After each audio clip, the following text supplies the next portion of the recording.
जब सब चले गए हैं तो कोई भी इधर उधर हमारी बात नहीं सुनेगा। अगर बोर्ड को पता चल जाए तो बर्बाद हो जाएंगे। आई थिंक मेरे आने की जरूरत नहीं है। क्या बात तुम्हारी हो रही है सारा, या हम तुमसे बात कर रहे हैं मेरी जान? हाँ, मुझे तो ऐसे ही लगा। मुझे तो किसी ने कुछ बताने की जहमत ही नहीं की। लगता है इंटर्नी डॉक्टर से बात करने की जरूरत नहीं समझी जाती। हुरैन, खुदा के वास्ते छोड़ भी दो ये इंटर्नी वाली बातें। तुम भी डॉक्टर हो, खत्म करो ये खुद को कमतर समझना। अपने आप को हमसे अलग मत समझो। ये सब कुछ उस अली की वजह से हुआ है। उसने मुंह पर मेरी बेइज्जती कर दी थी। मुझे लगा था कि ये जमीन फटे और मैं इसमें धंस जाऊं, लेकिन मैं फिर भी चुप रहा। तुम्हारे सामने था ना, कुछ नहीं कहा मैंने। सलाम दोस्तों, कैसे हो? हेलो।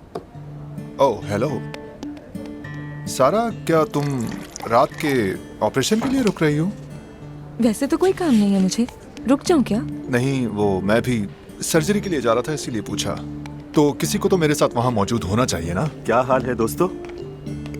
मैं कॉफी लेने जा रहा हूँ। आप सब तैयार हैं ना रात के लिए? हाँ भाई, तैयार है, लेकिन मैं बहुत नर्वस हूँ। बहुत प्रेशर है ऐसे मौके पर। पता नहीं क्या हो जाता है, पहले भी ऐसा होता था। आई होप कि कुछ गलत ना हो। मेरा इस मामले से कोई ताल्लुक नहीं है। रिकॉर्ड कर लो प्लीज। सारा, ये तो ज्यादती है। थोड़ा एहसास करो, हम एक टीम है यहाँ। अरे दोस्तों,